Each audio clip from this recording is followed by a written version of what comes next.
KKMD 754화 해외 항공 전문지 심플 플라잉 번역 34년 만에 개량된 대만판 FA50 칭커의 변신 FA50 꾸준한 업그레이드만이 살아남는 길이다. 1989년 대만 공군에 실전 배치되기 시작한 대만 전투기 FCK-1 칭커와 2013년부터 한국 공군에 실전 배치된 FA50 사이에는 무려 24년이라는 긴 시간이 가로놓여 있습니다. 폴란드 수출에 물꼬가 트이며 거칠 것이 없었던 FA50 파이팅 이글이 난데없는 난기류를 만나면서 여기저기 걱정의 목소리들이 나오고 있습니다. 새로운 도전에는 항상 난관과 어려움이 따르는 법이죠. 더구나 FA50은 세계 항공우주 산업 역사에 등장한 지 얼마 되지 않은 후발주자 대한민국이 만든 전투기이며 폴란드는 북대서양 조약기구 나토에 속해 있는 유럽 국가입니다. 유리한 조건보다는 불리한 조건이 압도적으로 많은 상황 속에서 한국 항공우주 산업 카이는 폴란드에 FA50 경전투기를 판매하는 계약을 따내는 데 성공했습니다. 그러나 이는 아직 절반의 성공에 불과하다는 사실을 암시하는 외신들이 계속 게재되고 있습니다. 불이 난 집에 부채질하는 격으로 한국에게 우호적이었던 폴란드 정부마저 유럽에 지지 기반을 두고 있는 새로운 정부로 교체되었습니다. 이미 도입된 FA50GF는 어쩔 수 없지만 향후 도입될 FA50PL 계약에는 칼을 들이대겠다는 폴란드 신임 정부의 의지 또한 강력해 보입니다. FA50은 어떻게 이런 난기류를 뚫고 나갈 수 있을까요?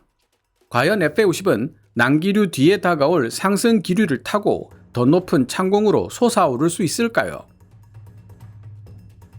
저는 이런 고민을 안고 며칠 동안 정말 많은 외신들을 검색해 보았습니다. FA50의 과거와 현재 그리고 미래를 가늠할 수 있는 잣대로 다음 두 종류의 전투기를 생각해 봤습니다. 오늘 소개할 대만의 FCK-1 칭커 전투기와 다른 영상으로 등장할 스웨덴 사브의 그리펜 CD가 바로 그 주인공들인데요. 좀 더 세밀하게 이야기해 본다면 FCK-1 칭커, FA50 그리고 그리펜 CD는 모두 비슷한 체급의 경전투기로 분류되지만 FCK-1 칭커 전투기는 FA50의 과거와 현재를, 그리펜 CD는 FA50의 미래를 떠올리게 하는 전투기라고 할 수 있습니다. FCK-1 칭커의 개발사는 FA50 파이팅 이글과 유사한 부분이 꽤 많습니다. 1970에서 80년대 러시아를 견제하기 위해 대중국 정책을 유화적으로 바꾼 미국은 1979년 대만과 외교 관계를 단절하게 됩니다. 내심 F-16 도입을 원했지만 졸지에 전투기 수입 경로를 잃게 된 대만의 장칭커, 장경국 총통은 대만의 국방과학 연구소라고 할 수 있는 AIDC에게 국산 전투기와 거기에 탑재할 무장을 개발하라는 지시를 내립니다. 비록 중국의 눈치를 보느라 대만에게 F-16을 판매할 수 없다고 못 박은 미국이었지만 전략상 요충지인 대만을 그대로 놔둘 리가 만무했습니다. 미국 정부는 허니웰, GE 같은 미국 기업들을 동원하여 물밑으로 대만의 전투기 개발을 도왔습니다. 그 결과 F-16과 상당히 유사한 형태를 지닌 전투기 FCK-1 칭커가 개발되는데요. 중국을 자극하는 일은 피하고 싶어 했던 미국은 FCK-1 칭커의 성능에 제한을 걸어버립니다.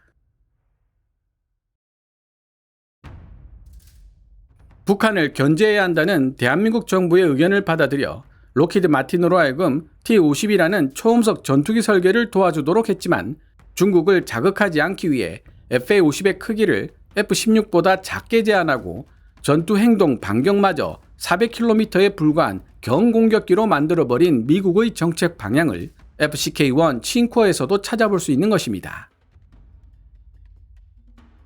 여기서 주목해야 할 부분은 대만 시장을 주목한 프랑스가 중국과의 관계는 아랑곳 없이 미라지 2000을 대만 공군에 판매했고 그 결과 영향력이 약화될 것을 우려한 미국이 태도를 바꿔 F-16을 대만에게 판매했다는 사실입니다. 원래 FCK-1 칭커를 256대 생산하겠다고 선언했던 대만 정부도 미라지 2000과 F-16 도입으로 인해 추진력을 상실, 결국 절반 정도인 130대 획득으로 마무리 짓게 됩니다.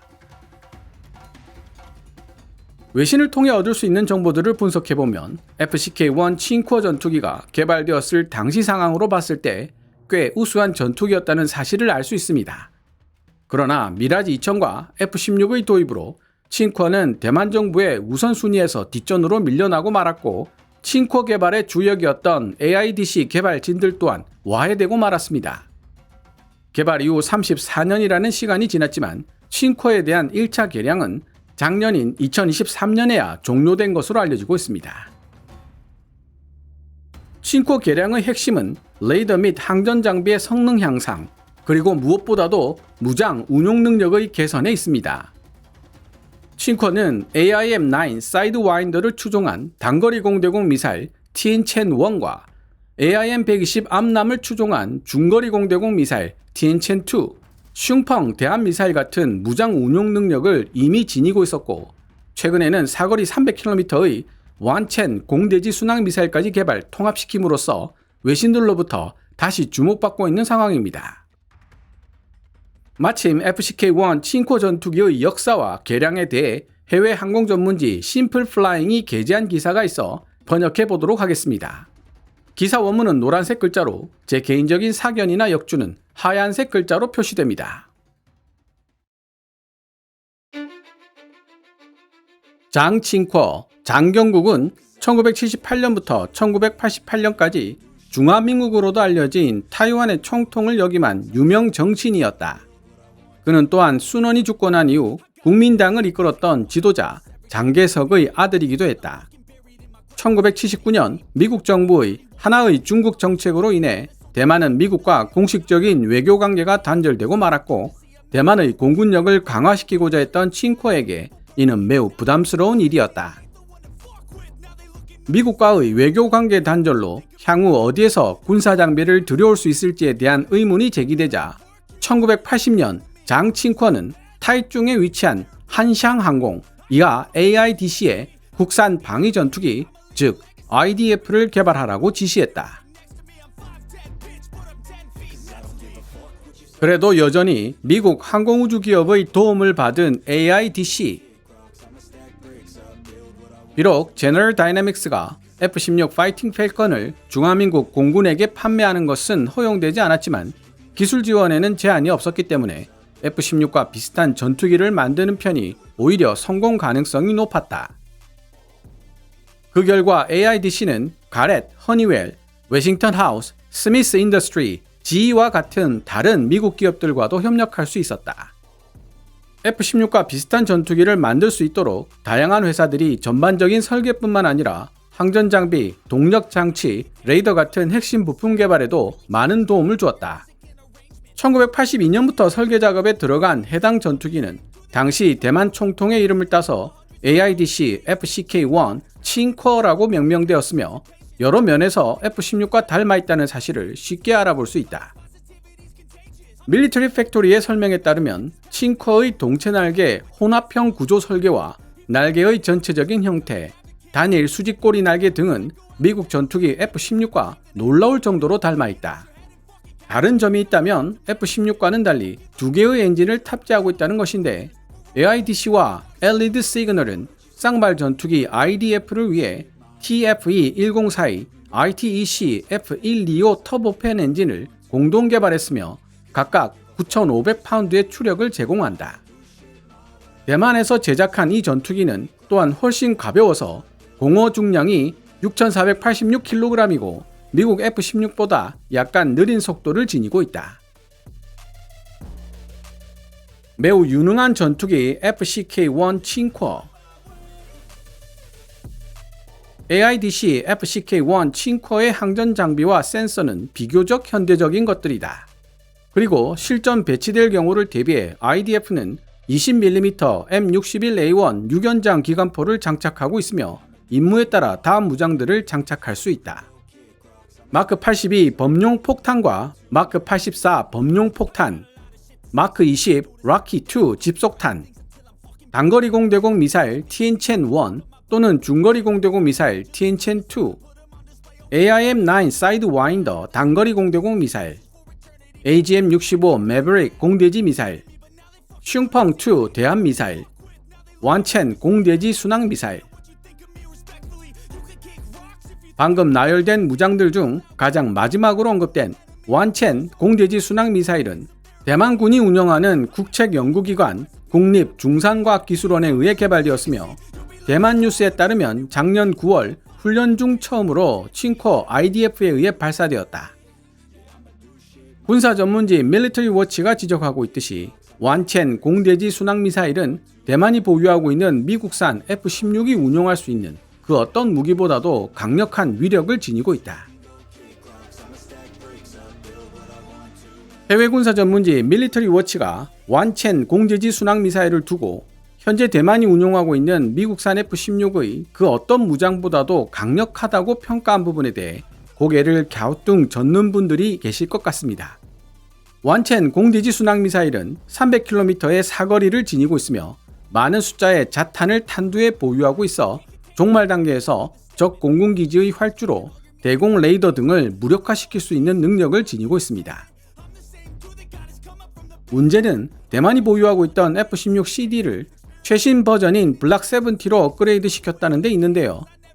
F-16 블락 70는 사거리가 최소 370km에서 최대 900km에 이르는 AGM-158 제즘을 운용할 수 있습니다. 그러니 완첸 공대지 순항 미사일을 두고 최강 운운하는 밀리터리 워치의 표현은 얼핏 모순된 것 같아 보이는 것입니다. 그러나 미국은 최신 무장을 해외로 판매하지 않는다는 사실을 기억해야 합니다. 대만 F-16들이 블락 70 버전으로 업그레이드 된 것은 사실이지만 운용할 수 있는 무장 중에 AGM-158 제즘은 포함되지 않는다는 뜻입니다. 현재 대만 F-16 블락 70들이 사용할 수 있는 가장 긴 사거리를 지닌 공대지 순항 미사일은 AGM-84 슬램-ER로 사거리 270km 정도로 알려져 있습니다. 대한민국 공군의 F-15K가 운용하고 있는 공대지 순항 미사일이기도 합니다.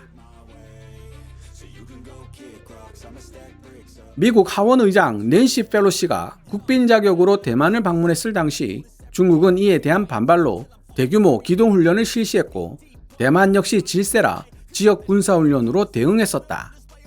대만 공군이 완첸 공대지 순항 미사일의 발사를 결정했던 것이 바로 이때였던 것이다. 대만 공군의 전술기 부대는 미국에서 공급한 F-16과 노스롭 그루먼의 F-5, 프랑스에서 제작한 다소 미라지 2000, 그리고 국산 전투기 AIDC FCK-1, 칭코어 등으로 구성되어 있다. 대만 공군은 더 이상 많은 숫자의 F-5나 미라지 2000을 비행시키지 않고 있지만 F-16과 IDF는 각각 100대 이상 보유하고 있으며 앞으로 더 많은 F-16이 대만에 도입될 예정이다. 칭코어 전투기의 경우 1990년에서 2000년 사이에 130대가 조금 넘게 생산되었고 지난 10년 동안 전반적인 업그레이드 작업을 통해 이들 중 상당수가 보다 현대적인 무장을 장착할 수 있게 되었다.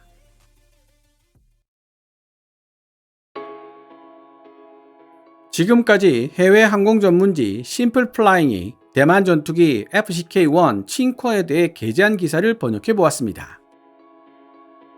솔직하게 고백한다면 이 기사를 접하기 전만 해도 칭코어 전투기에 대해 그렇고 그런 옛날 전투기라고 얕잡아보는 마음이 없지 않아 있었습니다. 그런데 해당 기사를 번역하면서 오히려 현재 FA-50에 탑재할 수 있는 무장의 종류가 FCK-1 칭코보다 빈약하다는 생각을 하게 되었던 것입니다. 현재 FA-50에 통합되어 있는 무장들 중에서 근접 항공 지원을 위한 폭탄들을 제외하면 자기 방어를 위한 사거리 7km 내외의 구형 AIM-9 LM 사이드와인더 단거리 공대공 미사일과 사거리 30km 내외의 AGM-65 매버릭 공대지 미사일이 전부입니다. AIM-9X, AIM-120, KPD-350K2 등은 통합 예정에 불과하지 아직 통합된 무장들은 아닌 것이 현실이죠. 구형 AIM-9 LM 사이드와인더 단거리 공대공 미사일마저도 단종되었고 우크라이나 전쟁 등으로 소진되어 시장에서 구하기 힘든 상황이었기 때문에 폴란드 정부는 최소한 자기 방어를 위해 AIM-9X가 통합된 FA-50을 카이에게 요구한 것으로 알려지고 있습니다. 업계 관계자를 통해 여러 번 확인한 안건이지만 폴란드 정부는 자국 F-16에 사용하기 위해 AIM-9X 단거리 공대공 미사일을 이미 수백 발 보유하고 있는 상황입니다. 이를 FA-50PL에 사용할 수 있으려면 미국 정부의 승인을 얻어 통합이 이루어져야 하는데 계약상 이 통합 의무는 카이 측에 있는 것이 분명하다는 것입니다. 근접 항공 지원 CAS 전투기라도 최소한의 자기 방어 수단, 즉 단거리 공대공 미사일 없이는 전투에 투입될 수 없는 것이 원칙입니다. 그렇기 때문에 폴란드 측은 이 부분에 대해서 FA-50은 전투에 투입할 수 없는 전투 훈련기라며 지속적으로 불만을 표시하고 있는 것입니다. 1차 개량을 통해 신형 무장 운용 능력을 얻은 FCK-1 칭쿼는 단거리, 중거리 공대공 미사일은 물론 사거리 160km의 슝펑 아움속 공대함 미사일, 사거리 300km의 장거리 공대지 순항 미사일 완첸까지 사용할 수 있게 되었습니다. 그러나 1970년대 기술로 개발된 FCK-1 칭쿼는 각종 센서와 항전 장비 그리고 기동성이라는 측면에서는 2000년대 기술로 개발된 FA-50과 비교할 수 없습니다. 1차 개량이 있었다고는 해도 여전히 상당한 차이가 있을 것이라고 보는 것이 합리적이겠죠. 이렇게 기체 자체 능력으로는 FA-50보다 한참 뒤떨어지는 칭쿼 전투기이지만 무장 운용 능력에서는 FA-50을 앞서가고 있습니다. 만약 지금의 FA-50이 단거리, 중거리 공대공 미사일을 모두 운용할 수 있는 기체로 개량되어 있는 상태였다면 과연 폴란드가 저렇게 입을 삐쭉 내밀며 불만 가득 찬 목소리를 낼 수 있었을까요? 소형 기체로 설계된 FA-50은 태생적 한계가 있다. 그 한계 내에서 써먹으면 되는 것이다. 100번, 1000번 옳은 말입니다. 여기에 한마디 덧붙이자면 현대 전투기들의 가격이 점점 하늘 높은 줄 모르고 치솟고 있다는 사실입니다. 폴란드 공군 준장 토마스 드로니악은 폴란드 군사매체 디펜스24와의 인터뷰에서 이렇게 말했습니다. FA-50이 미니 F-16으로 등장하려면 수명 연장 MLU 업그레이드 후 F-16과 동일한 완전 자동화된 전자식 조종석 글라스 콕핏을 갖추고 신형 레이더와 각종 미사일을 통합할 필요가 있다. 이런 작업을 위해 FA-50PL 프로그램이 3-4년 더 연기된다면 대당 비용이 F-35보다 비싼 1억 달러를 넘을 수도 있다. 물론 폴란드 공군 준장 토마스 드로니악이 말하는 FA-50 대당 비용은 종합 군수 지원과 기타 부대 비용 모두를 포함시킨 프로그램 비용을 뜻합니다. F-35A의 경우 1억 달러는 단순한 기체 도입 가격이고 프로그램 비용이 되면 그 2배는 가뿐하게 넘어가죠. 수명 주기 동안 F-35A가 필요로 하는 운용 유지비까지 생각하면 FA-50과의 비용 차이는 급격하게 커집니다. 어쨌든 중요한 부분은 저렴하다고 소문난 FA-50도 제대로 된 전투기로 업그레이드 시키면 저렇게 비싸진다는 것이죠. 그렇다면 FA-50을 업그레이드 시키지 않고 그대로 쓰면 모든 문제가 해결될까요? 그렇지 않다는 데 핵심이 있습니다. 대부분의 경우 수입하는 전투기보다 국내에서 생산하는 전투기가 훨씬 더 저렴하고 그 전투기가 해외에 다수 수출까지 된다면 규모의 경제 달성을 통해 더 저렴한 비용을 달성할 수 있게 됩니다. FA-50은 이제 그만 개량하고 KF-21 보라매에 올인하자는 의견도 있습니다. 하지만 KF-21 보라매 그 자체가 FA-50보다 2배 이상 비싼 전투기입니다. 운용 유지비도 F-35A의 절반 수준이라고는 하지만 쌍발 전투기이기 때문에 FA-50보다 몇 배 이상 더 비쌀 수밖에 없습니다. 그리고 KF-21 보라매도 향후 업그레이드가 진행된다면 역시 점점 더 비싸지게 될 테고요. 그렇게 머지않은 미래에 KF-16과 F-15K가 퇴역해야 하는 날이 다가올 것입니다. 그때 미들하이급 KF-21 보라매와 하이하이급 F-35A만으로 구성된 전술기 전력을 가지게 된다면 경제적으로나 전술적으로나 발생하는 낭비를 피할 수 없을 것입니다. 파일럿 훈련, 영공 순찰, 스크램블 등등 일상적으로 발생하는 소소한 임무들을 저렴한 가격에 수행해낼 수 있는 똑부러진 로우급 전투기가 반드시 필요합니다. 그런데 그런 로우급을 해외에서 거금을 주고 수입해야 한다면 그것만큼 어이없는 코미디가 또 있을까요? 지금 당장부터 FA-50을 개량하고 FA-50과 KF-21 보람에 탑재할 수 있는 국산 단거리, 중거리 공대공 미사일 및 공대지, 공대함 무장을 개발해 나간다고 해도 실제 결과를 눈으로 볼 수 있는 것은 10년 뒤가 될 것입니다. 지금이 바로 물 들어왔으니 노를 저어야 할 타이밍입니다. 우물쭈물하며 천재일호의 기회를 놓쳤다가는 후손들에게 두고두고 원망을 듣게 되겠죠. 오늘 KKMD에서 준비한 내용은 여기까지입니다. 방송되었던 내용들은 KKMD 공식 블로그에서도 만나보실 수 있으니 구글이나 네이버 검색창에서 KKMD를 검색해 보시기 바랍니다. KKMD는 여러분들께서 챙겨봐 주시는 광고 수익으로 운영되고 있습니다만 영상 제작을 직접 지원하고 싶다면 농협 9481216701호로 후원해 주셔도 됩니다. 지금까지 시청해 주셔서 감사합니다. Kevin's Military Channel KKMD